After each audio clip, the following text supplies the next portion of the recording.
Got excellent connection, it says. All right. I'm gonna start the intro.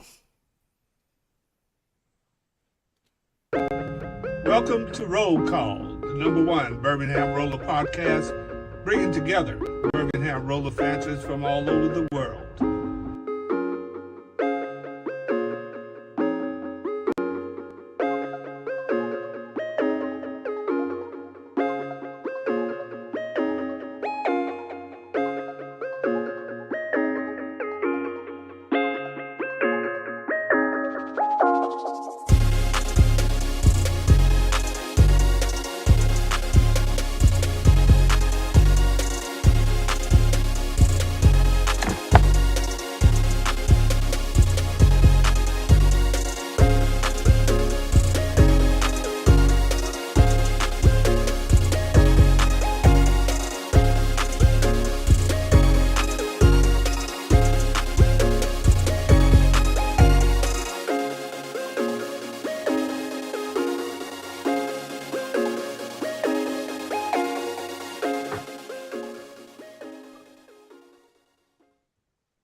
All right, everybody, we're live. Everybody, let me just do a little quick little something right here. Just a minute. All right, we're good. We're good. Let me double check a little something real quick.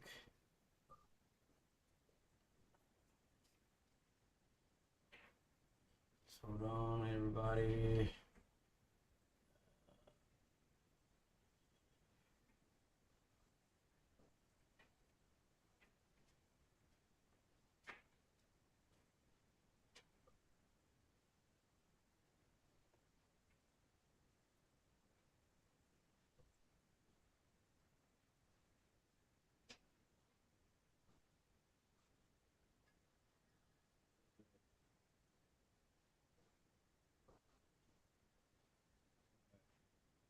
Give me just a sec, guys.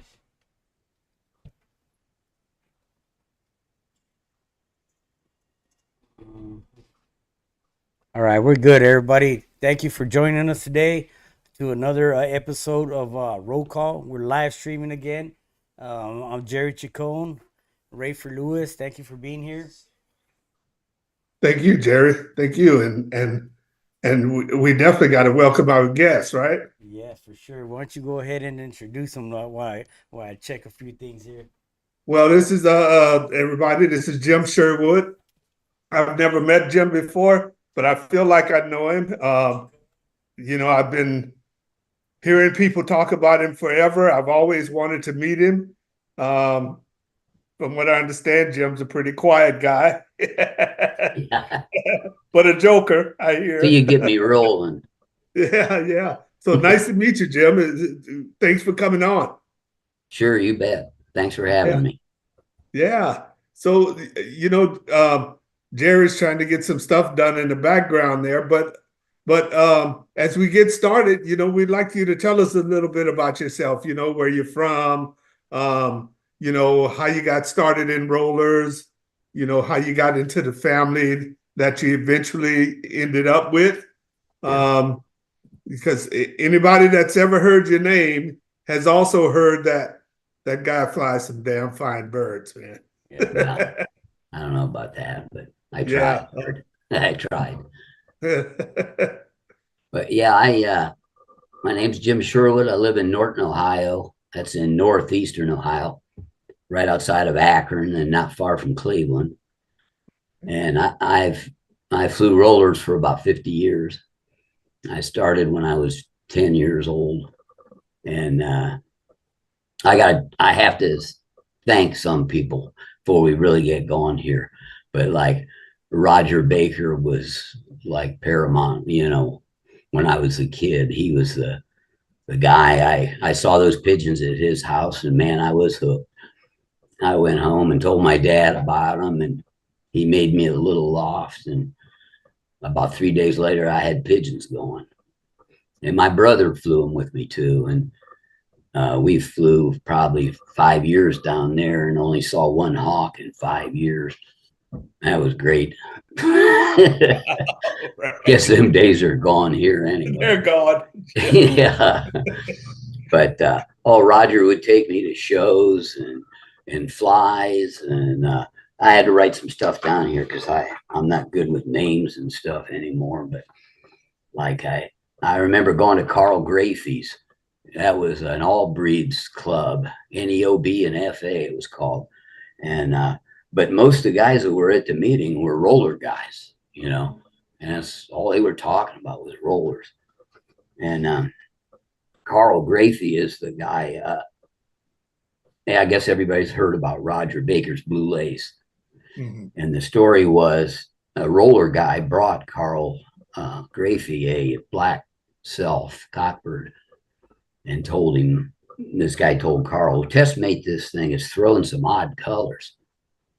And he gave it to Roger and told him to check it out, and told him what to mate it to and everything, what color. And he Roger raised 2 squeakers off of it right out of the bat. He had a Blue Lace, and that's what Roger named it, Blue Lace.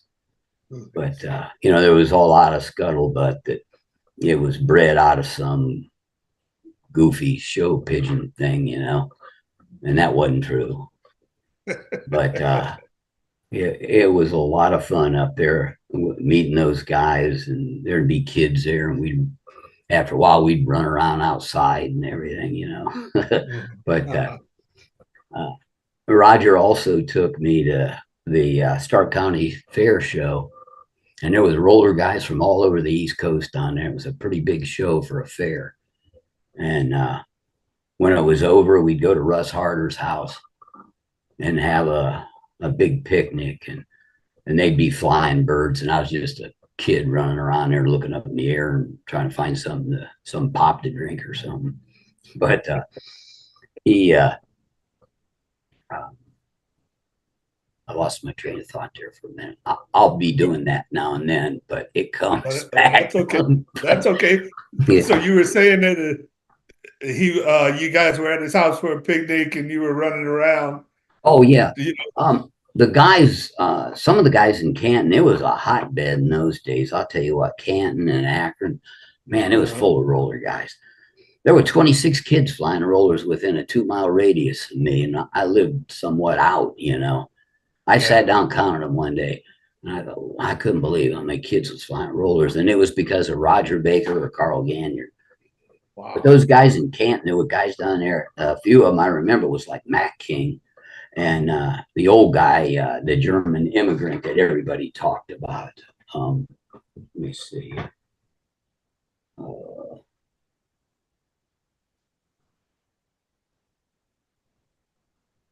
Rich Krupke. Everybody knew Rich, you know. He flew rollers well up into his 90s. Wow. And by one vote, the club decided to have flies. And by one vote, they decided on 11 bird kits instead of 20 bird kits. But yeah, that was about it. But I mean, guys, I have to thank Carl Hardesty. I mean, I showed an interest in his birds and called him up one day and wanted to get a few pair off of him. And he said, Jimmy, if you're serious about these things, he said, we can wait till spring. We'll be in touch, and we'll both put our birds together at the same time. And you come down and get a round of eggs off my breeders. And man, that really excited me because he flew some of the fastest pigeons I ever saw in my life, him and Joe Rowe. And Well, how old were you at that time, Jim? oh, I was probably 30 years old. Oh, okay. You're still a kid, huh? Yeah. Yeah. And I thought I knew something about birds when I got back in rollers, and I discovered I didn't know nothing about them. I didn't even know what a good bird looked like. Anything that rolled was a good bird to me, you know? Right. And so, I mean, you know, I had to educate myself on that. And, but yeah, he was great to me. And I met Joe Rowe, and one of the greatest flyers I ever knew. And Carl was one of the greatest breeders when you see what those guys did with their birds. And Joe, he would be the opposite of most roller guys. Most roller guys saying something about the birds and everything, you know. I told the guys up in our club about them, so we all went down there for one of their flies. And Joe flew his kit, and man, they were something. And I told him, I said, "That's a nice kit of birds, Joe." And he goes, "Nah, boys, this kit's not that good." And I thought, wow, if this guy thinks this kit's not that good, you better not come to my house and see what I'm flying, you know. And Tony DeCero was another one. I met Tony, and the same thing. Frank Dallas and I went down there, and he gave me about 4 pair of birds, and I got some good pigeons out of them. I worked them. I probably flew them 3 or 4 years. And you know, all these guys I had pigeons with, and I sure wouldn't want to ever hurt anybody's feelings when I did get rid of their birds, because I only flew like 4 strains of birds my whole life. And sometimes it come to a point where I just wanted something different. I got bored and want something different. And that would charge me up all the more, you know, to bring something else in. And then you imagine in your mind, wow, these things are going to be great, you know. But I never tried a strain of birds unless I was really sold on them that they were good pigeons to start with. And I planned on spending 3 years on them to see what I could do with them, if I could get it out of them or not, you know, because everybody handles them different and everything. But so is that basically what you gave any family you bought in? You gave them 3 years? yeah, I'd give them 3 years. Uh-huh. Because I never did go with this stuff. Get 2 pair of birds, you know, raise some, fly them with another family of birds, and then and think you're going to really get going. I mean, I'd come right out of the gate. I'd raise 100 birds when I started with Ron Swartz birds.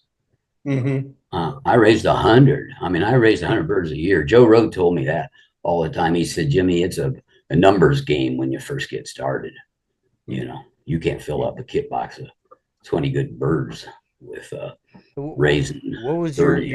what was your program like to within those 3 years, like to give them the or actually for the birds to give you what it took to let you know that these are the birds, or you're gonna go on with something else? What would you have to do as far as in those 3 years for them? Like, what was your strategy, breeding and stuff like that? Well, breeding was pretty much done for me, because like Carl told me what breeds to what. And he was amazing, because he'd tell me when we set the pairs up and he told me what to breed to what, then he'd tell me which birds these were going to be deep, these were going to be this, and these were going to be that. And when I started flying them birds, man, he was right on. He knew what he was talking about, you know. I thought, this guy knows his family. But I just flew them, Jerry. I flew them hard. We fly young birds every day, weather permitting. And I'd try to adjust the feed and everything so the birds wouldn't go too high or wouldn't fly too low. Because your birds never develop if they're sitting there spinning around in a circle at 60 feet off the ground, you know, or they're skying out on you. They could develop if they were going up high, but, you know, they're creatures of habit. Yeah. You let your birds fly high, or you let your birds fly low, and that's what they'll want to do every time they come out of that box. But I got to talk about Ellis McDonald too, man. There was a guy that set me up with the Masons. I got about 5 pair off of him, and I had times we were always talking, and he sent me other birds to add to him, and that, you know, he really helped me. But those English pigeons, when I saw how they broke together, I was really intrigued, you know, because I flew rollers a long time, and I never seen anything like that. That instant boom, you know, it was like they hit a wall or something. And I mean, you know, the quality wasn't everything at first. You can't start with a family of birds and think you're going to do great right away, you know, or you're going to have the best out of them. You have to work them. You have to pick the ones you want to breed. So if something doesn't work, switch mates Mhm. and go from there. So Now, what was how long ago was go ahead, go ahead. was it you got the birds from Ellis? I mean, did I you flew have those birds 11 years. I flew 11 Carl's years? birds about 12 years.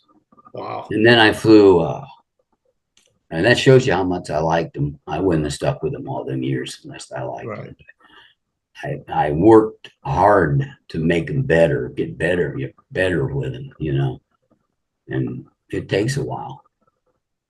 Yeah. Guys trying to do too much in 1 year, and I'm spending 3 years that I know, and then from there on, I'm going more years trying to do more with them. Hmm. Now, did you eventually end up with a combination of the two? The Hardesty and No, no. when I started a new strain of birds, I stopped with the other strain I was working with Hmm. because I wanted to put all my efforts into one strain of pigeons. Hmm. I didn't want to cross them or anything like that. At least not at first, or I didn't do that, but um, that was it, Well, I remember Ellis telling me a story about, you calling him up and saying, uh, Ellis, I got the best group of birds going here Yeah, that you've ever seen. yeah. You got to get I think over that was here. Wayne Fetter that said that. Was it Wayne? Was it Yeah, Wayne? it was Wayne. And there's another guy, man. Wayne was wow, a lot of fun. Great guy, great Yeah. pigeon man. Yeah. I even went to him before and said, "How about sending me a couple of them recipes you get them kits ready for?" And he goes, "Sure, I'll send you." He sent me like 3 of them. I'd read them Wow. and I'd see how ingenious that guy was. Uh-huh. Stuff he was doing, smart. One time, John Bender told me that he was training uh, his birds kind of like how he trained his body when he was doing karate. Hmm. He tried to like peak himself when he had a fight. He was right there. He was Yeah. tough as he could be, and he tried to do that with his pigeons. John's another guy. He had Joe, and Joe could. You listen to Joe. He was a no nonsense guy, man. I'll tell you. Uh-huh. Yeah, wasn't about Straightforward. him, about everybody else. And Joe Rowe was one of the greatest people I was ever around too. He's a great guy. Ron, I know Ohio was like a really hotbed of roller men. Um, could you take us back to that era? Like how did the flies? How were the gatherings and I mean, I could just imagine mad knowledge. You know what I'm saying? Yeah, just like they are today, but not as big. And they weren't, in my opinion. And I talked to the all older guys in our club, like Wally Ford and Frank Dallas and them guys, about what were the birds like in the 50s. I mean, I flew birds in the 50s, but I'm a kid. I'm just letting my birds loose, and I don't know what I'm doing. Mm-hmm. But he said there wasn't a bunch of good spinners in them days. That very few rollers. The Canton guys would even breed from a roll down at times just because it was so few birds rolling. Roger gave me a red check hand one day and said, take it home, breed it, Jimmy. Put it on some different cocks and see what it does. But I don't even remember what I did with it, to tell you the truth. I had to fly it the next day. You know how kids are. I turned that thing out the next day. I thought, if this is a roll down, I'd like to see it. That thing went up about, I don't know, 300, 400 feet, and it went into a spin. It was a tight spin too, man. I watched that thing come all the way down, and I thought, boy, this thing's going to be dead when it hits the ground. And it wasn't, because I kind of like chased after it, and it landed hitting a field that had like a foot of real thick grass. Mm-hmm. I got up there and that thing was like busy looking all around, but I took it home and I don't even know what I did with it, to tell you the truth. But Roger had a real good friend, Bob Logan, and they used to swap pigeons. And Bob come to Roger's house one day, and Roger said to him, he said to Roger, "You got to roll down. I'd kind of like to work with one, you know." And Roger goes in the loft. He comes out with this pigeon and he hands to him. And Bob throws it up in the air. And the thing comes crashing down on the ground. Roger says, "What the heck did you do that for?" He goes, "You know me. I don't believe any roller, man. I got to see it." He had to make sure it was a roll down, you know. It was wild. Wow. We had a lot of fun them days. But Ohio has some great flyers there. Mm-hmm. You know, always has, you know. Yeah. It sort of reminds me of all over the United States. You know, I mean, I remember when I first started, you know, between Portland, Oregon, and Canada, man, Montana and Idaho, you know, it was kind of our surrounding area. There was so many guys. When you went to, you know, every year they had this big roller event. Yeah. And I was kind of a kid too, and I was so excited. You know, like you, I didn't know what a good roller was. You know, Yeah. I just knew, you know, that all these great roller guys were there, and it was fun. You know, we had pigeons there. You Yeah. know, Yeah. so yeah. So what family did you eventually end up flying? At the end, I was flying all Hannes Rosal birds through Ronswart. And I really loved those pigeons. I'll tell you, they were deeper. They were deeper than the Masons. That was one of my things with the Masons. I did not get deep pigeons out of them. Most of the breaks were 10, 12 footers. You know, once in a while I get one at 20. I'm not saying anything bad about it, but it's just what the way they were doing for me, you know. Yeah. And with the South Africans, Hannes's birds, I was getting 30 and 40 footers out of some. 40 footers, a pretty tall order. I mean, I wouldn't even, it'd be hard to fly a 40-foot bird. You couldn't fly one in a 20-bird kit. They're too deep, you know. But like an 11-bird kit, that'd be great in an 11-bird kit. And it might be great in your breeding program too. Yeah. How was the connection with Ron when you know, how'd you come across him? Well, he called me out of the blue one day, and he was on a line talking to a friend of mine, Sam Saiba, over in Pennsylvania. And Ron was looking for English birds. You know how Ron was. He had a thing. I don't know. He was hard to figure out sometimes, but he hated Pensum birds for some reason, you know. I don't even think he saw any or anything, but he did not, you know, he wanted English pigeons. And he called me up out of the blue. It was funny. He called me, and you know that drawl he had, Ray. You know, he says, he goes, "Hey man, where do you think I'm from?" And I says, "You sound like an Englishman to me." He goes, "Nah, I'm no Englishman." He says, I says, "Where do you think?" He goes, "Where do you think I'm from?" He tells me again. I goes, "Australia?" "Nah, I'm no Australian." And then he says, "I'm a South African, man." That guy was so proud of being a South African. The best of everything came out of South Africa to Ron. You know, whether it was a pigeon, a dog, a golfer, whatever it was.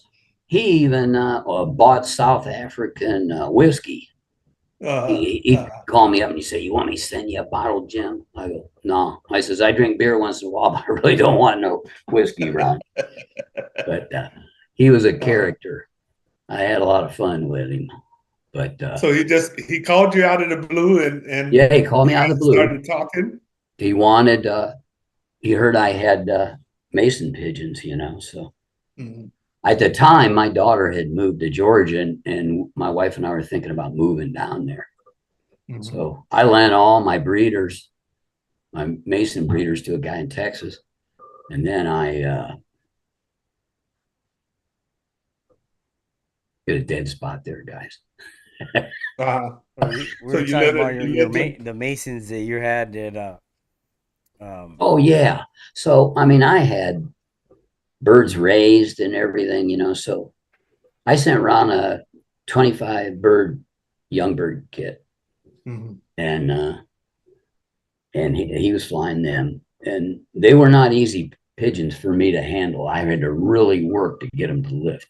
They wanted to go in these real tight circles, And Ron was having some of the same problems when he started flying them, and he called me, and I tried to give him tips. I told him one day, I says, put them in a box, Ron, take them about 30, 40 yards away from your loft and hand toss them up in the air. So he said there was a park near his house. Yeah. And he said he went to this park with those pigeons in a box, but he didn't hand toss them. He just opened the top of the lid up and they all took off together. Well, then they went right back to, going in a circle, and they came down and they got away from him a ways, like 50 yards away, and they landed on the ground. And Ron was mad and he took off running after him. And some woman, he ran by this woman, and Ron's chasing after these birds. And she said, leave those birds alone. He said, lady, those are my birds, Freaking Ron. You know how he was, Jerry. He was fine. But Ron told me from the beginning, he said, Jim, I'm getting these birds from South Africa. And if you help me in that, I won't forget you. I'll share these birds with you. And buddy, he did everything he said to a T and then some. Because when he got those birds, he called me and he says, Jim, I got the birds. And he says, he sent me pictures of them. And he said, what we're going to do is I'm going to pick a pair I want, and then you pick the next pair you want. We go like that back and forth. There was 7 pair. And he says, I'm picking first. I'm taking the black badge cock. And he called it in some hand. Mm-hmm. And then I picked a pair, and he did. And, we went through the thing, and I raised quite a few as I could out of the 3 pair I had. And then Ron sent me 2 young ones out of each pair he had. And then that's where I started with them. I had 29 birds right off the imports. And I flew the feathers off those things that first year. And at the end of the year, they really, it wasn't anything in there that would really catch your eye, And then I told Ron, I'm going to send you these 3 pair I got back. And he said, well, why don't you just keep them till the spring and pump a couple more pair off of them? I says, if I can't do something with what I have now, it ain't going to do me no good to raise a few more out of them. Mm-hmm. So I sent the birds back to him. And then he sent me the ones. And then, like I say, I flew the heck out of them things. But a lot of guys, I tell people this, and it's the truth. Those birds weren't doing much that first year. Mm-hmm. And I locked them up. But then I bred those birds because I thought, it's in them, It's going to come out maybe at some point here. Man, it come right out. Next generation. Man, I got nice birds coming on. Mm-hmm. And that's where I went from there. Well, what did you like about those so much, Jim? They rolled together. They never flew too high. I would work with those birds when the young ones, when I'd take them out, and I think it's as important watching your birds in the air as it is watching your birds eat when they come in, because you'll find out all kind of stuff. The condition of them. If a bird gets off, what it is.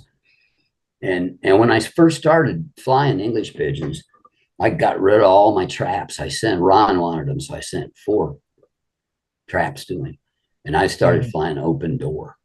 And that was an opener too. I loved doing that once I got started, because to me, that was easier to train them. Yeah. I flew big young bird kits, 38, 40 birds in a kit. And, you get how they are with a trap, boom, some's going in. The other ones are in there eating, maybe some cockbird spinning around up here, stopping everybody else from going in. And I'm trying to get all the birds in the same condition. And some of them are eating more and some of them are eating less. So I fed a lot of straight wheat in those days. But I'd have like 2 big young bird kits, like 38 in a kit, by July, May came, June. and I had to slow down there again. What was I gonna say? So so initially you were saying, you sent the original birds back to Ron. Yeah,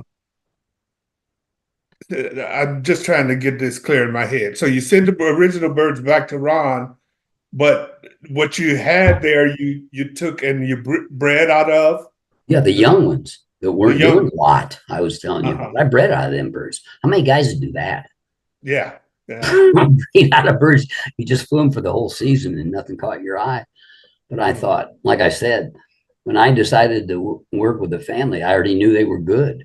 It was a Yeah, matter of could I get it out of them? right. I didn't see it the first generation, but you talk about the imports. Some of them birds were squeakers. I think there was like 3 of them that were squeakers. One died in the box. Ron told me it was a red check hen that died. Well, I know he was breeding, put a mason hen on it, you know. Yeah, because And I'll tell you, he did start the mollies too, huh? yeah, well, see, that's the thing too. He never told me he was doing that, actually. And in fact, from the beginning, he told me when I get my South Africans, man, he says, I'll send you all those masons back. I never got one of them masons back because he was using them. But that was fine. Ron was my buddy. That's cool, you know. Right. Didn't worry about that. So the second year, out of those youngsters you bred out of them, and what did you find out of the youngsters from those? The ones you raised. Did they come in earlier? Were they different from from the Masons a lot? Well, it's like I said, they were deeper, Mm-hmm. and I like the speed of them, and there was speed in the masons too, but they didn't have the depth for me that the South Africans speak. But the biggest thing was with the South Africans, I would train them. I'm saying trying to train them, but I'm watching the birds eat. I'm feeding. I'd be flying 238 bird kits, say, and one kid I'm feeding wheat, the other kid I'm feeding mixed grain, and as long as they did what I wanted, I left them both on that. But what was great about them was I'd open that door and they'd shoot right up like 200 feet and stay right there for 3/4 of an hour or an hour. And I would feed them, trying to keep them doing that. And then it was just a matter of sitting back and watching them. If they were worth anything, they were going to show you. Yeah. You know. Yeah. And they came on, man. They came on when they would go up there and stay, and come down. I never did like that, flying your young birds twice a day. I thought I'd rather get 3/4 of an hour to an hour out of them and then rest them. But I'd fly those birds so hard. Sometimes I'd look in there and they just look tired, and I'd rest them for a day, and then it helped them. And the next day, I know those haunted Russell birds. They have, like they have different color patterns, and I mean you got some odd sides, almost look like bell necks. You got spread ash reds. You got checks, blue bars, and everything comes out, man. And I find that to be pretty cool because I like for my birds to be a mix of every pattern. I don't want to be flying one whole color pattern. But with your experience with those Hannes birds, did you find certain colors to be more deeper and faster versus yeah, the ones with kind of like a pied white to it were more maybe active or slower, wing beat? How'd you see those birds? the the deepest birds for me and were blue check cells and blue bar cells. Now I raised some reds that were good too, but it was those self darks that were the deepest for me. A lot of times that's for what you're feeding them and everything, But yeah, that was it. So did you find when they came into the row? Because I found as they got the ones I had, they once they became active, Mhm. like every time I let them out, they put on some kind of show. It wasn't, sometimes it was better than others, more active than others, but it was always something. It was never just, I'm coming out and I'm going to fly for an hour and I'm not going to do much, one or two rows here and there. I found that as a kid, as a group, that they reacted to each other, they were active. Um, they were just fun to watch. Yeah. Did you have any of them you flew at your place or not? Yeah, That what you're talking about? most of what I had I got from Ted Mann. Oh, okay. Yeah, from Ted. Ted and I were pretty good friends. And I got a couple pair from Ted, and when Ted passed away, um, it was kind of shocking to me because I knew Ted was ill. Yeah. This is always a hard story for me to tell. Yeah. I knew Ted was ill, and I remember the last time I had gone down to see him because he's about 3 hours away on the opposite side of the mountains from me. And I stopped by Rick Mee's house, and we went over to Ted, and we went and had breakfast. And I knew he was ill. The last time I had seen him, he wasn't feeling real well, but he had some kind of experimental treatment, and he was looking good. Had gained weight, Mhm. had his appetite back, and we really had a good day. We really Yeah. had fun. Yeah. Ted, I don't know how well you knew Ted, but Ted I really knew liked. him well, actually. We Oh, okay. corresponded a Well, lot. I talked he to him a liked to lot. get into those pedigrees. Yeah. So we spent I don't know 2 or 3 hours after flying the birds, talking about pedigrees and stuff. Yeah. Well, anyway, I'd say a couple weeks later, my wife and I were going out to dinner, and I get a call from Bruce Coleman saying that Ted passed away, and he had, I guess, instructed Bruce, to allow me to come over there and get 3 or 4 pair of birds. Mhm. And first, I was shocked that he had passed away. One, Yeah. um, really shocked. Yeah. And then I didn't feel good about going over there and getting birds. Yeah. He had just passed away. Um, I don't know. I just didn't feel good about it. I actually begged Rick Mead to come over there with me. Um, I didn't feel good doing it. I did Yeah. it, but I didn't feel good doing it. I Yeah. I really can didn't, understand. Yeah. you know. Yeah. Um, and I had some success with it, but most of what I had from Ted were older birds. Um, I initially what I didn't like about them is I didn't like the style of the young birds as they were coming in. Mhm. I didn't like the way they started off. Yeah. Um, I didn't realize, and I think this goes with what you were saying earlier. Um, within the year, within the next year, I noticed that everything changed, when it came to style. I mean, they went to deeper birds, Yeah. looking, really nice style, clean, and Yeah. they just always went together, Yeah. Mhm. and they never flew high. Yeah. Never. If Right. a hawk came under, maybe, but that Yeah. was it would only be for a short period. As soon as they felt they were safe, they would come back down to 200 feet, 250 feet. Mhm. Did you find that same thing with them? That what? With the birds you had Oh, from yeah. that? Yeah. Uh-huh, Exactly.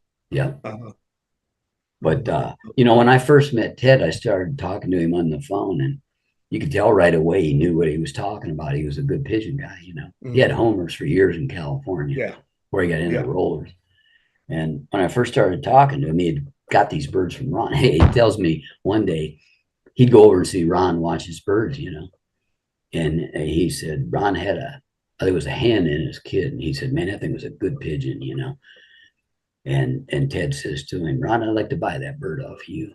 And Ron said some amount like $1,000 or something. And Ted Uh, says, "I didn't know." He says, "I thought he was kidding at first." And he said, And I looked at him and I thought, he ain't laughing, he's serious. And Ted goes home. The next day, Ted's back over there and he buys that hen off of Ron, gave him what he wanted for it, whatever it was, 500 or 1,000 of them. And Ted said, that's the best move I made because I had some great pigeons coming out of that thing. But when I first started talking to him, he thought the birds he got from Ron were pure South Africans. That's what he told me. He said, these are the pure South Africans. Mm-hmm. And then, I don't know, later on I talked to him and he says, I think I got Mollies. Mm-hmm. So he didn't know. It didn't matter. Well, either they're good or they're not, Like you said, whether they're pure or Mollies, man, he won the World Cup with them. He won the World Cup. Right? And what got me, I'd hear guys saying, well, his birds are no good. Somebody'd go watch them and, they weren't no good. Like, what? Guy wins the World Cup and his birds are no good? How do you do that? Yeah. Joe Rowe told me a story one time after he won the World Cup. He said these guys showed up at his house, roller guys.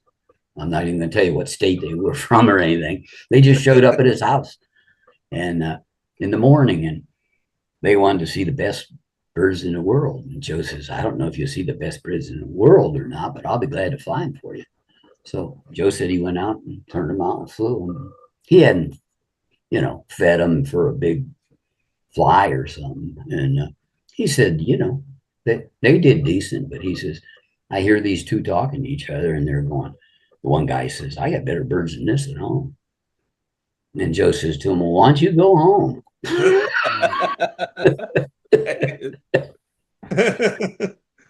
Yeah. Well, I've always said it's a mistake to go to a guy's house one time and think you're going to see, the best every time. I mean, who sees them the most, Yeah.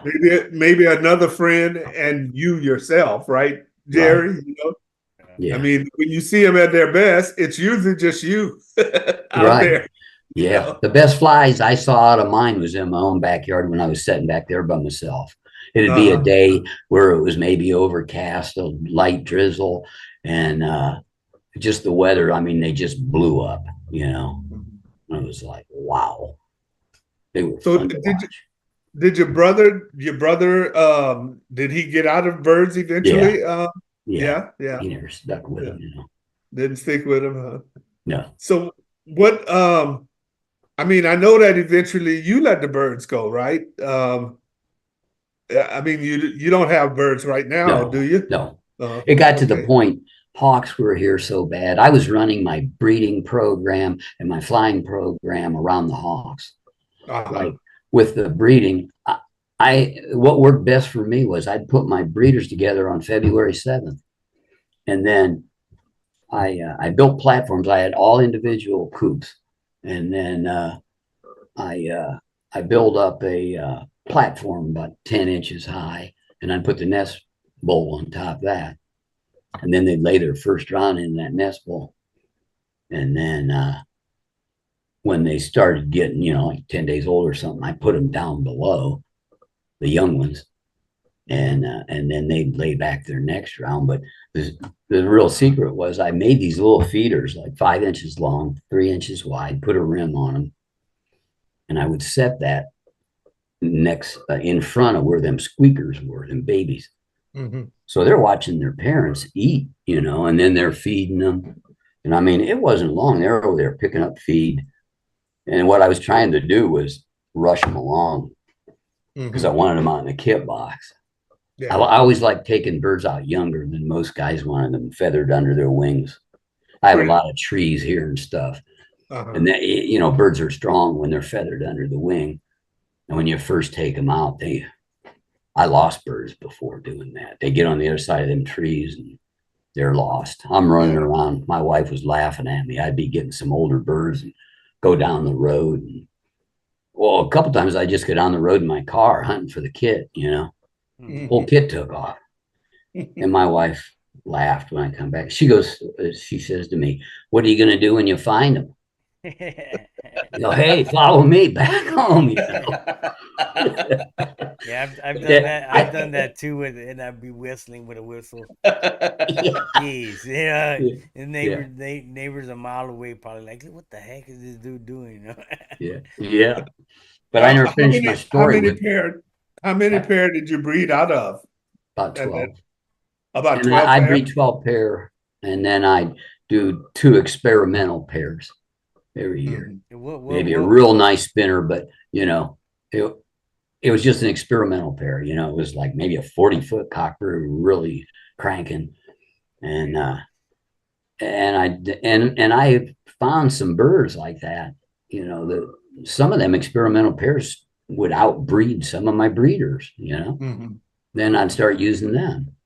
Yeah, I asked you the other day, like, about a certain bird I had, and I wanted your advice on whether you would put the time into to w- working with that bird if it had certain traits, but it was had a certain fault.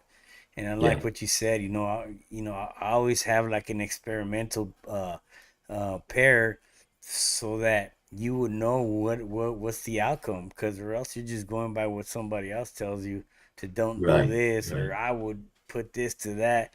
I mean, you're never gonna know unless you try it. Yeah. But like I say, 95% of my breeding was breeding from the birds that I picked out of the air or whatever. But Mhm. Mhm. there was a guy in Michigan, Wendell Spizak, and I used to talk to him all the time. And I had just gotten those Masons, and he called me up, and I heard you have some Masons, you know, and he says, I got 3 birds up here you ought to have. And here they came through a guy, and I think Rick Shaning had something to do with it. It was somebody in California, and Wendell ended up with them, the breeders, and he was raising birds out of them and stuff. But anyway, he had 3 birds. The hen I didn't like. I didn't like what I was, he gave them to me. And he Mhm. sent me a black badge cock. He said, that thing's 30 foot. And he said, it's a good one. And he sent me this ugly blue check self cock bird, you know, and he said, he's like 10 foot. He ain't no barn burner or nothing, you know. So I looked at that. I put them birds in the stock loft, and I looked at that blue check self a couple of days, and I thought, that the ugly thing, you know, and I thought, well, I'll I'll just go ahead and fly him. You know, if he's what Wendell says, I probably ain't losing much anyway. I started flying that thing, and he was exactly what he said. He was like 10 foot and wasn't a real fast pigeon or anything, but it was one of those test matings I did. I Mhm. took that cock. I don't even know why, but I had a pretty good hen I put him on, and he was throwing 30 footers. Wow. And he was Wow. 10 foot, you know. Uh-huh. You know, you don't always get what you don't put a 20 footer and a 30 footer and raise 25 footers, or, you may get duds. Sometimes I couldn't wait to get 2 birds together that they were so good in the air and raised nothing out of them. Yeah. I was really amazed, Yeah. but I I'd guess work a sometimes while. What? I guess sometimes you don't know, if you don't know the whole background, if you didn't raise a bird, you don't know the whole background of it. Oh, If yeah. the guy doesn't tell you, so you never know what's in the back of it, Right. because of sometimes a lot of traits show up, you know, Yeah. li- you know. I mean, hell, I've had a pair of birds together and got yellows from them, thinking, well, what the hell did that come from? What the hell was that? I don't even have a yellow in the Yeah. building. Yeah. So, but so you would make 12, 15 pair at the most. Yeah.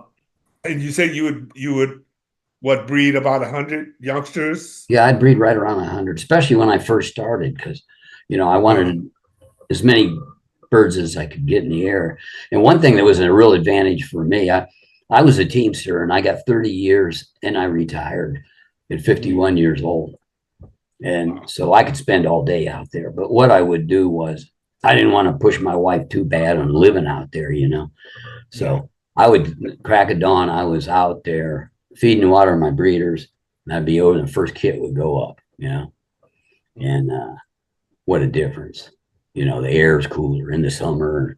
I mean, just the ideal time. And then the best time to fly for me was in the fall when I had to lock up.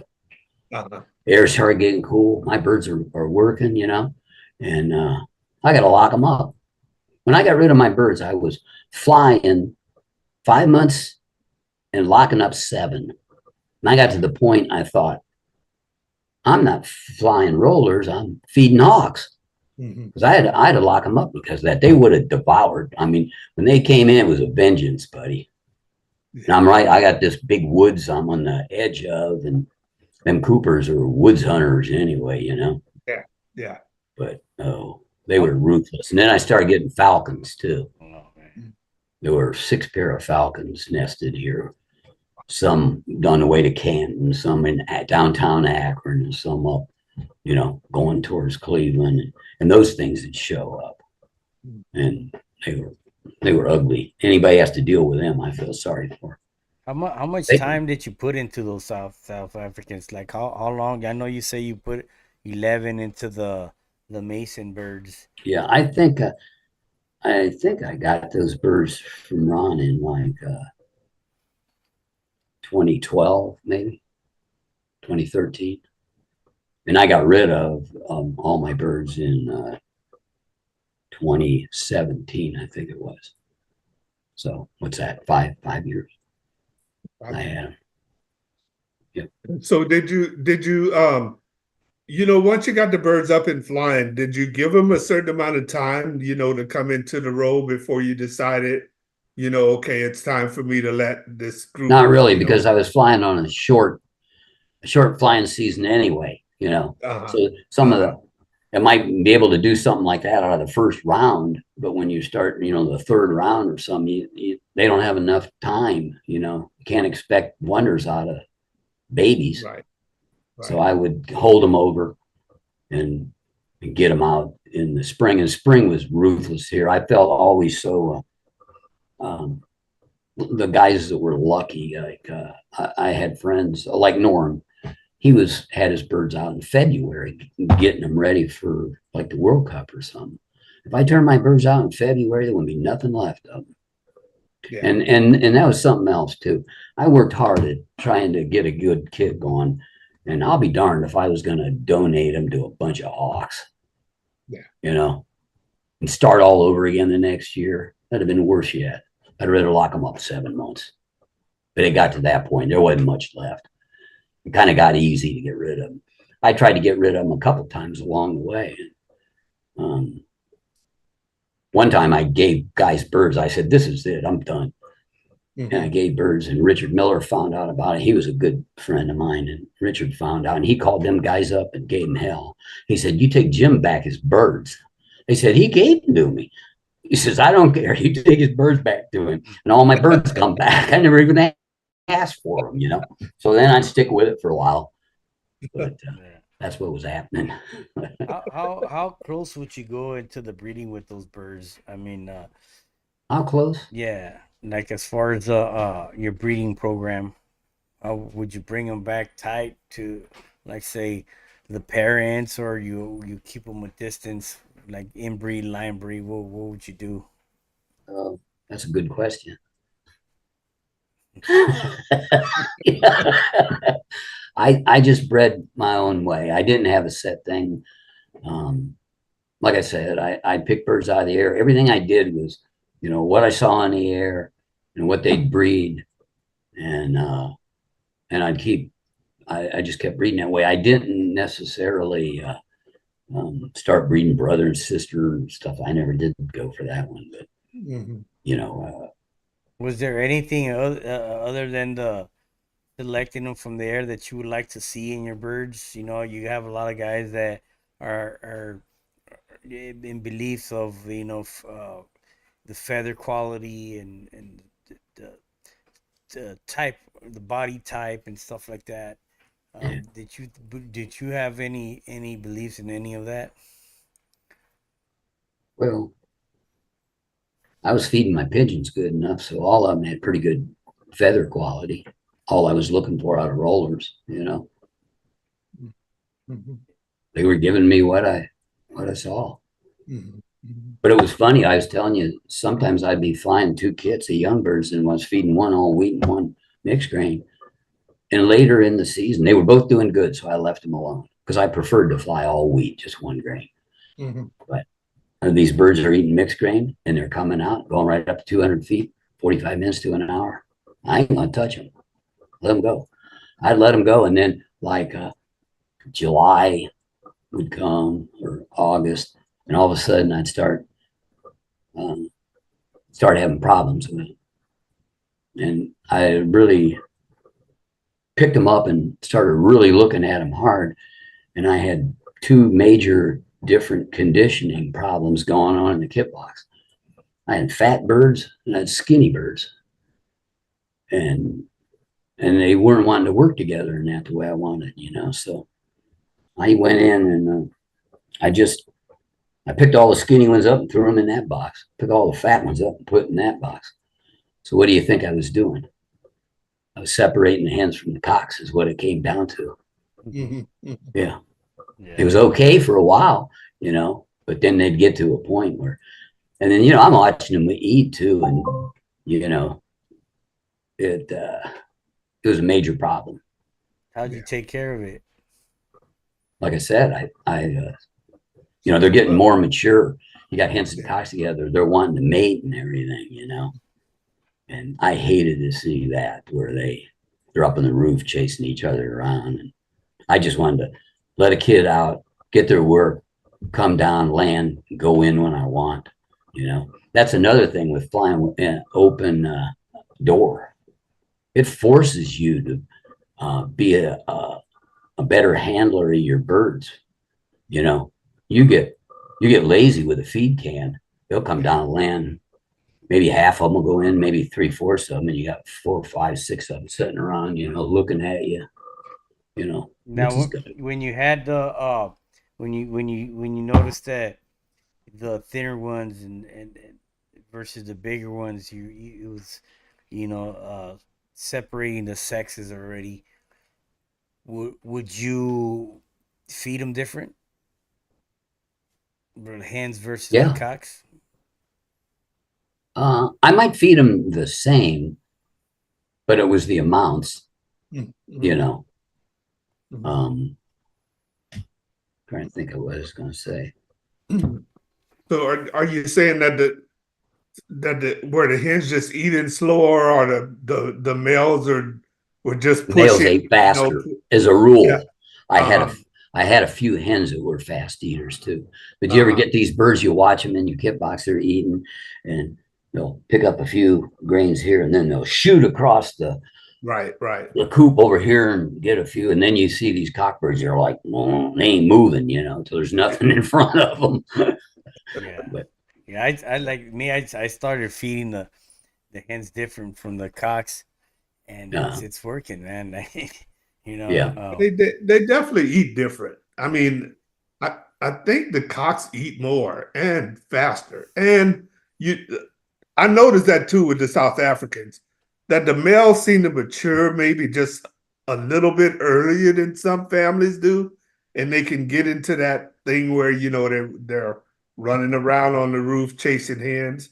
And the hen is trying to eat, trying to get in, and they're kind of keeping them out. I understand what you're saying.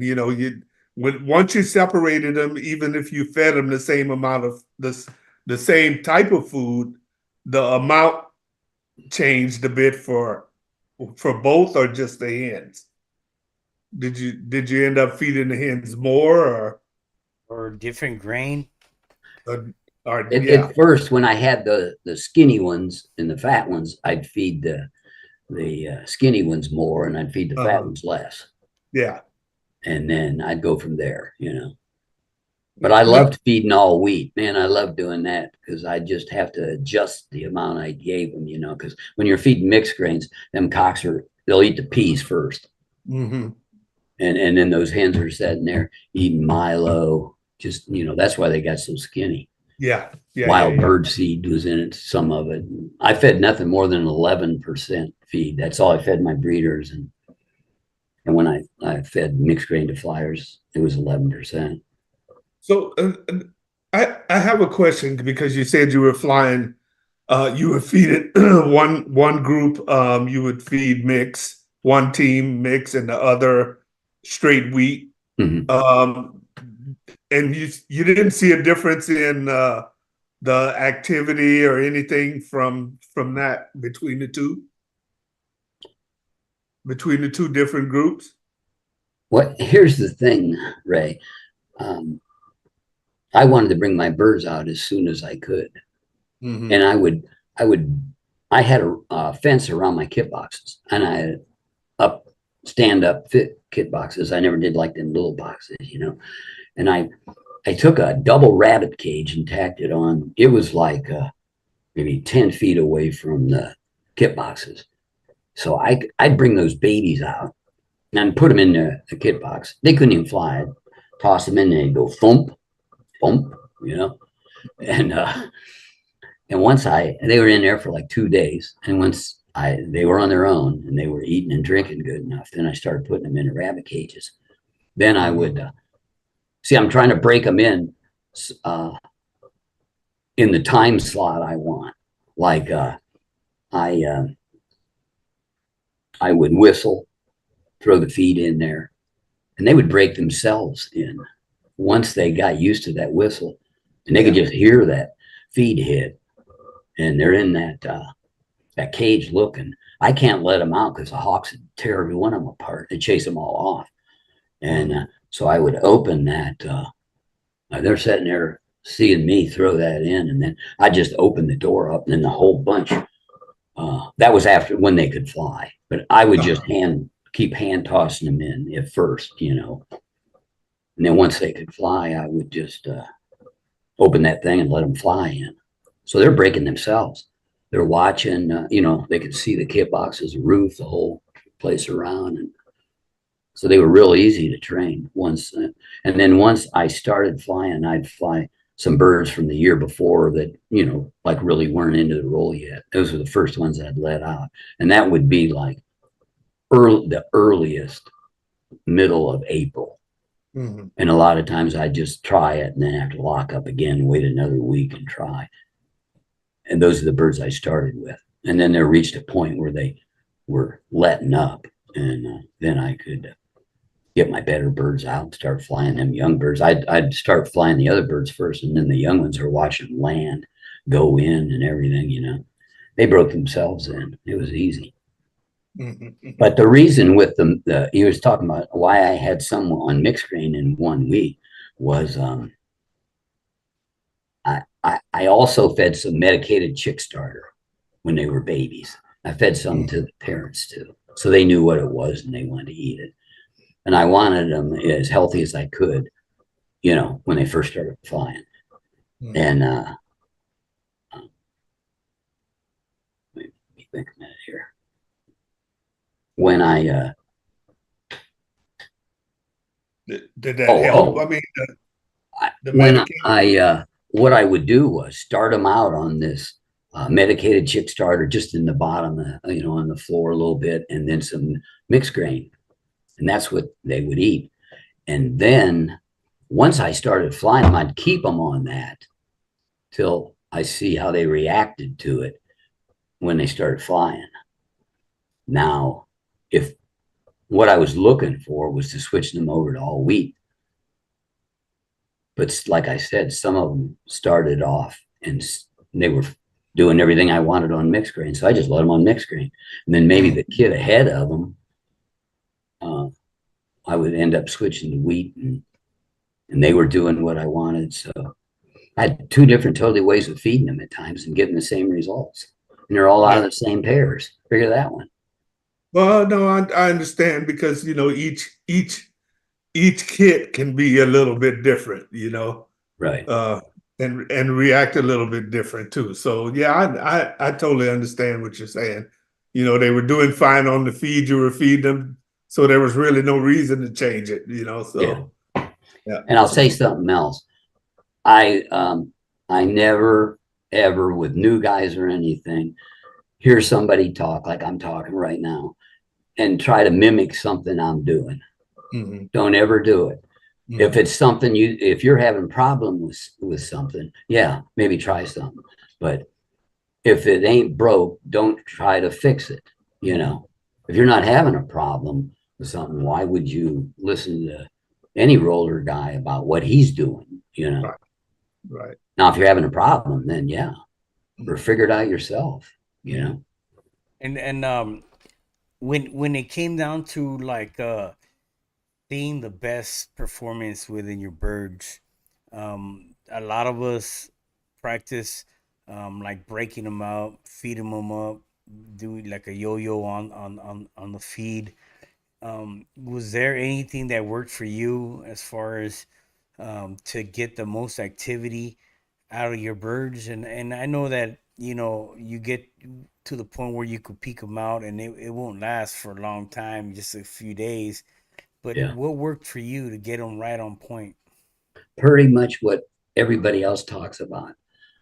I would start them on like I'd be feeding all wheat and just flying them on wheat, and then for a couple weeks before the fly, and then like purge them with protein, peas, you know, and rest them.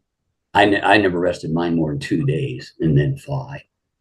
Some guys rested them 3 and then would fly them, but I never had not as much success doing that. But like when I was telling you, I asked Wayne Fetter for some of his recipes, and I asked him which one does the best for you, and it was just the one I described. He had wrote down, you know, but he was pretty ingenious with them. But I never liked to break them way down. Uh, I altered the way Wayne did because I didn't want to get him that thin, you know. Mhm. And he was telling me like he could get a kid ready for the regionals and they'd be point on, but they're so far down in condition that if they were flying 2 weeks later, the finals, he never did that well in it because his birds were broke down so far, you know. Mhm. Yeah. Wow. So, did you fly? I mean, a lot of the competitions and stuff. Not a lot. Yeah. I flew if I could. Hmm. If I'm losing birds out there all over, I'm not going to jeopardize that for to fly in the World Cup or whatever it was. I made the finals one time for both the 11 and the 20 when we had 5 states here, Hmm. and I I called up the RD and says I'm not flying. He goes, "You're not flying? Neither kid?" I said, "Nope." I was being ate alive. You know, it was over. I knew when to quit. Right. Right. And it was really kind of neat because the guy that came in second won. It wasn't. It was the fall fly is what it was. It was 11 and a 20, and Uh-huh. he won the 20 bird. Uh-huh. And he called me up and thanked me. You know, he goes, "Man, I wouldn't even got to fly if it wasn't for you." I didn't have nothing to do with it. Well, sometimes, yeah. I mean, I know what you mean. If the Hawks are so bad, you're going to end up losing the whole kit. I mean, it's sort Yeah. of a waste. Really a waste of time. It So, got to the point with me, they made me sick. I'd leave the house here and go out to start leaving a kid out.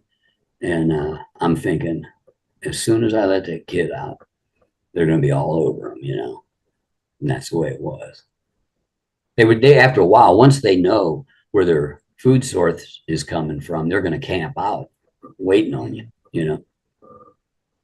I found that they even started breeding their young in the woods back there, you know, because they knew I yeah. had, you know, I was going to be the food source.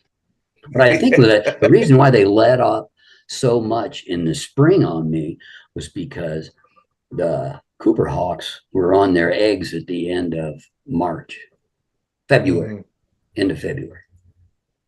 Like one of the two, I kind of forget now. But anyway, they were picking. This is what I think. I could be totally wrong, but I think they were picking when they started feeding their young. They would have maybe a hard time carrying my birds back to their nest. So I think they were picking on starlings, doves, stuff like that, smaller things they could take back. Yeah. Yeah. Yeah. So I think that's why they reached to a point where they really let up on me. And then, man, I could fly, Mhm. I actually had a couple years where one year I flew clear into February. It was really odd. And then they still weren't bad that year. The weather is what stopped me from flying, a bunch of snow and that. I'm surprised you started breeding so early. I mean, it's still cold in Yeah, well, I Ohio worked at in that too. February.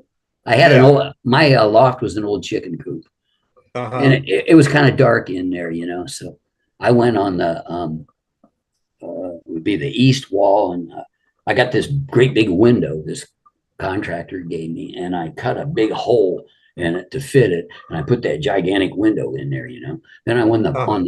on the south end of the loft and did the same thing. I got my brother-in-law gave me this big glass door, and I did the same thing. I cut it, I put it in, and then the front of my loft had a big sliding door, and then I put wood like a foot high at the bottom just to have something to nail it to.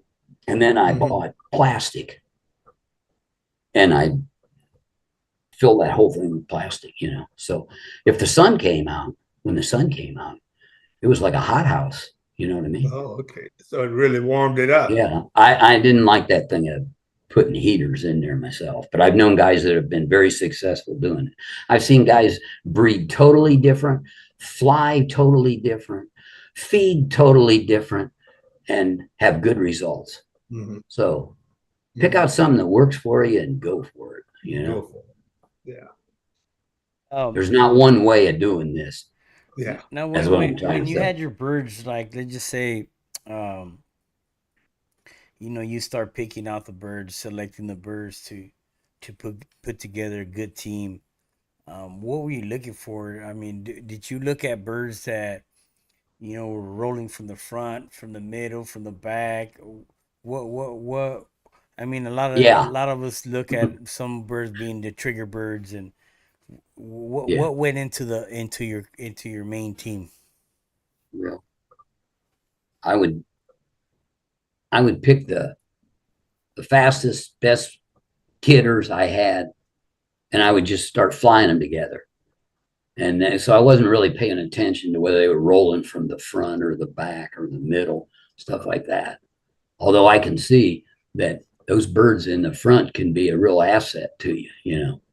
They start. I had different kits even before I flew. When I was flying birds from Tony DeCero, the best bird I had from him was a blue check self cockbird, and he was a long cast thing too, but he'd roll smooth as silk. And then when the molt came, he looked like a dish rag. So he wasn't good all the time. No, he wasn't good all He the didn't time. look great all the But in the time. spring, he looked real good in the air. Yeah. Yeah. Do you believe that um, type dictates the performance in the bird as far as the body type, or do you see a smaller bird tends to be a fastest deep bird versus a larger bird? Do you have any thoughts on that? I've changed a couple times along the way.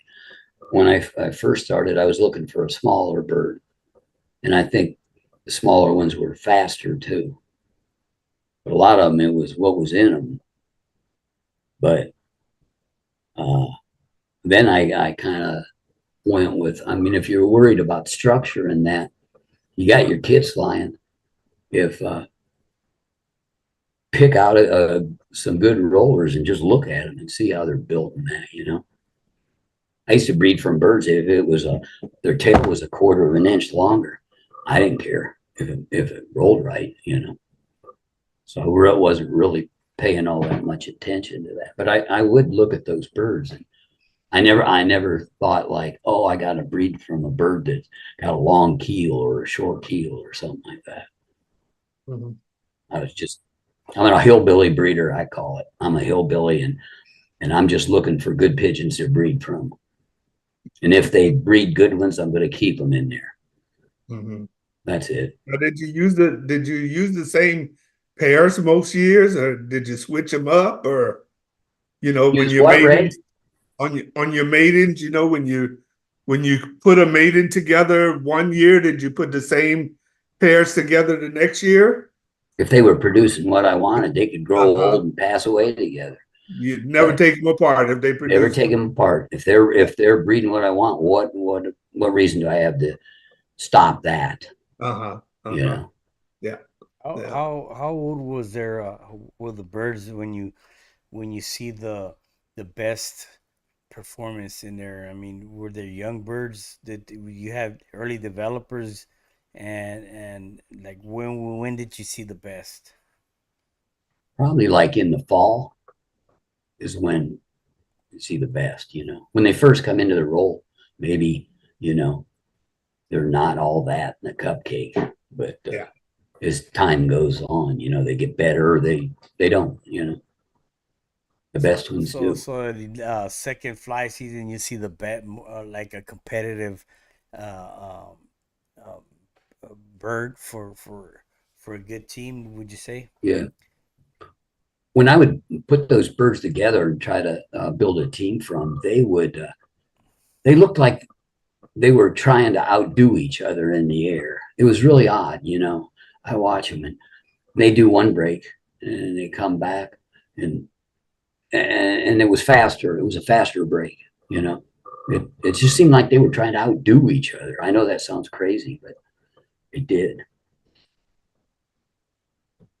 And Well, I always thought slow flying was associated with figure eights too. mhm, mhm. You get pigeons that slow down, and you'll see them turning back the other way. And that was where the big breaks came from. I had days I flew them. They didn't do that.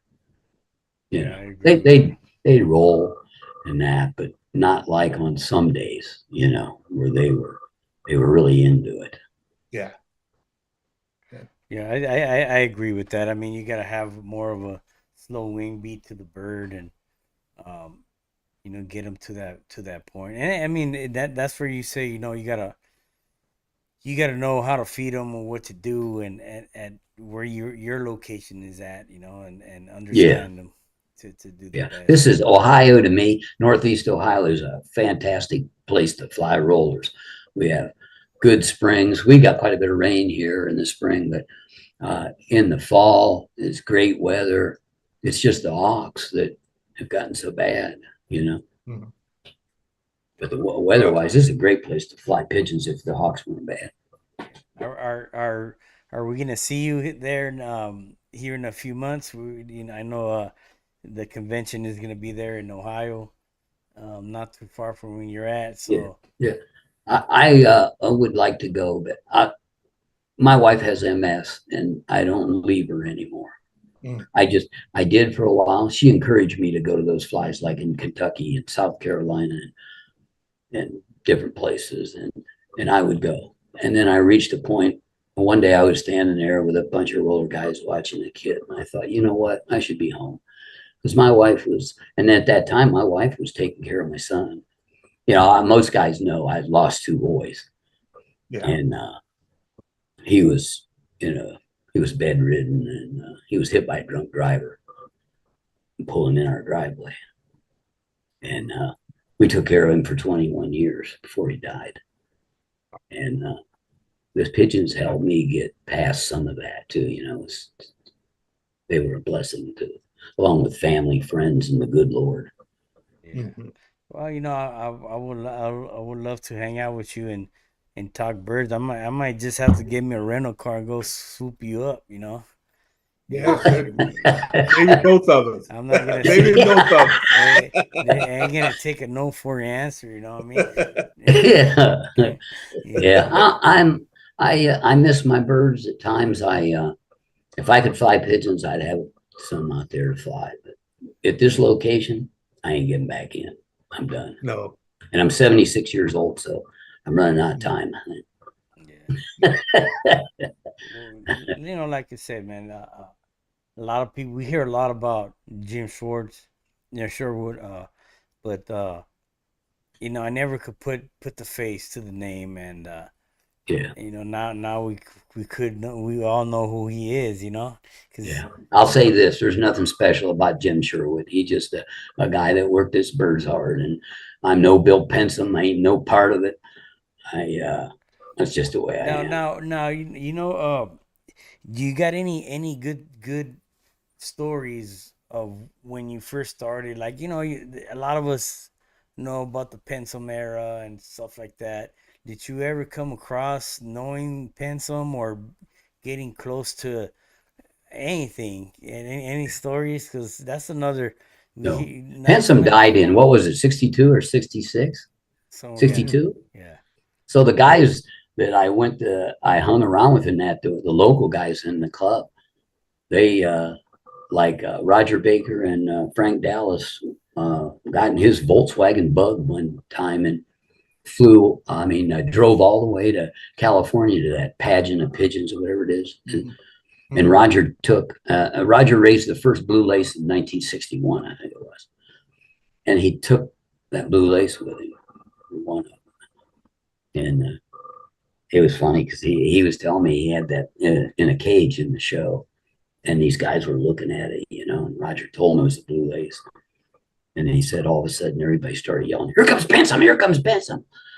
And Roger said, I turned around looking, there's this big, tall, lanky Englishman leading the pack. He said he must have had 50 guys with him following him. Mm. And he came over and he looks at that bird in the cage and he goes, "What is it?" And Roger said, "It's a blue lace." He goes, "Nah, that ain't no blue lace. That's a gimple." He said, "We had that in England." And then he walked away with his entourage, And then Roger said he came back by himself and says to Roger, "I think you're right. I think that is what you're calling blue lace."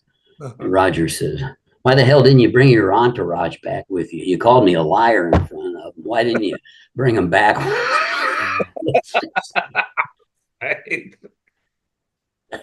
But that, Pensum was, in the West Coast for a long time. He was here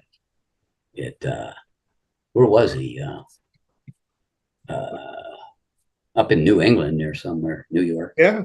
I got a letter here from my buddy Jim Miller when he passed away. His wife called me up and wanted me to come get all his pigeon stuff. And man, he had books and all kind of stuff. And he had this letter from J.L. Smith in it's postmarked September 21st, 1967. And my buddy Jim had wrote to him about getting a few pigeons off of him, and he wrote back to him and was telling him, that maybe in the spring he'd have something for him or something. But I always thought that was neat. I'd seen that thing, so I always kept it. And I got Roger Baker's judging coat out hanging in my barn. This was the same coat he wore in the 50s when I was a kid. It's white. Anybody knew Roger even recently would see him wearing this thing. He had a few patches he added to it, but across the back it says R.O. Baker. And I think the world of that thing. Yeah. The story was Wally and I sent his son over in Indiana some pigeons. And Wally bought the box. Wally paid the ship. And I sent a few birds, but he sent most of them. He did the work. And Rod used to stop here sometimes and come up for a weekend. And we'd fly birds and travel around and see Wally, different guys. And he brought that shipping box back to me. And I put it in my barn. I went to move it one day and there was mice jumping out of it. I grabbed that thing and took it out and threw it in the woods back here. And that was a couple of days later. I went over and I dumped whatever was in it out. And here was Roger's judging coat. And I called his son up and I said, "You want his coat back?" He goes, "Nah, I don't want it back." So I kept it. It meant a lot to me. Yeah. Wow. Well, that's amazing, Jim. We never met. I've heard a lot of guys talk about you, and it's all been good stuff. I've always wanted to meet you. It's when you were flying pigeons, strong. I wanted to get over there and try to meet you, and it just never happened. Yeah. But your reputation exceeds you, Oh, well, whether you know thanks, that but or not. No, I don't I mean, think I'm it real does. deserving, but thanks a lot anyway, Well, Ray. I mean, look, we know Ellis, we know Wayne, Yeah, and we know the type of people they are, yeah, yeah, and if you're friends with them, you're a pretty darn good guy, yeah. They because were they're easy to be good people. friends with. Yeah, But I they're got good something people. for you, Ray. Uh, You remember you sent me a coffee cup back in 2014? It's got yes, a sir. pigeon on it, and I don't even remember why you sent it to me, whether it was Ron Swart got you to send it to me or what. But No. anyway, I still drink my coffee out of that thing once in a while. Do And you? I was looking at it the other day. I can't even hardly see the pigeon on it anymore. So I was wondering, is that thing under warranty yet or what? You know what? I still have a few. I'll send you another one. I still have a few. Yeah. I thought, I look at them these days. That was quite a few years ago, as a matter of fact. And I have one sitting in the room right now, and I was looking at it thinking, that's a small cup for coffee these days. Yeah. Yeah. That's pretty small. My So, wife, she puts it in the dishwasher, and that's why it's fading like that. yeah. Yeah. No, I still have I probably have 5 or 6 brand new ones, Yeah. still sitting in the little carton that it comes in. I'll send you another one. Were those the plastic white ones? No, they're white. I mean, they're They're like what are they? They're not plastic, are Oh, they? no, they're okay. not plastic. The regular Okay. cup. Yeah. They're just Yeah. not big. Oh, Yeah. okay. Yeah. Yeah. What? They're regular. Probably, I don't know. Are they 8 ounce? Maybe, I think maybe 10 ounce. maybe Maybe. 10 ounce. Yeah. But yeah, I remember seeing it. I think you had donated a bird or something Oh, okay. to one of our roller forums we were having. Yeah. And I talked to everybody and said, look, man, people donated a few birds here and there. It's probably a good idea. We have cups and stuff like that, a hat or something. I mean, let's send it. So, Yeah. but boy, that was a long time ago. Yeah. I let a lot of birds go at that time, and I sold birds too. And if I had to do over again, I'd never sell one pigeon. No? Nope, I wouldn't sell them. Some of the best ones I had along the way, I did pay for some, and that's when I started selling a few. But Yeah. the old guys in the club, there was never a dollar exchanged hands. They tried to help me when I first started. They'd help each other and everything. I mean, we had guys in our club. There's 3 Hall of Famers in our local club, You sure and did. there could easily be 3 more because there were other guys here. They just weren't as well known. Harold Beal, oh my gosh, you'd go to his house. He was a good flyer too. If you had to really watch it, because if you saw a nice pigeon and you mentioned it, he'd say, take it home, or he'd bring it to you, hand it to you. I mean, that's the way he was. And Bob Logan, he was an old Pensum guy. And the old guys here, when I was gone, they wanted their birds to fly high, and they wanted them to spin deep. And Bob Logan was an old Pensum guy, and that's what he wanted. He never changed. He flew when we were flying flies. When I was flying, he would fly in every fly, but he had no chance of winning because his bird flew way up high. He called ours yo-yos. He said, I don't want them yo-yos, Nice. But Well, yeah. when you got the Masons and you got the Hannes Russo birds, you came into the era where people had kind of walked away from the individual stuff, I mean, because that's what guys were breeding for. They were breeding for individual fast real pigeons. fast pigeons. Yeah, that yeah, were really stick out, you know. yeah. That's why I always admired Carl Hardesty, because he was able, he was all about the speed, buddy.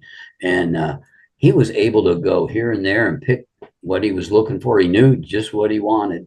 And he come home and build a family off them. And just amazing, you know. Yeah. Could do that, or have the And dedication to do it. I think the era we're in now, I think you can have both. Yeah. That's what I think. I think you can have deep and fast and active. Yeah. Yeah.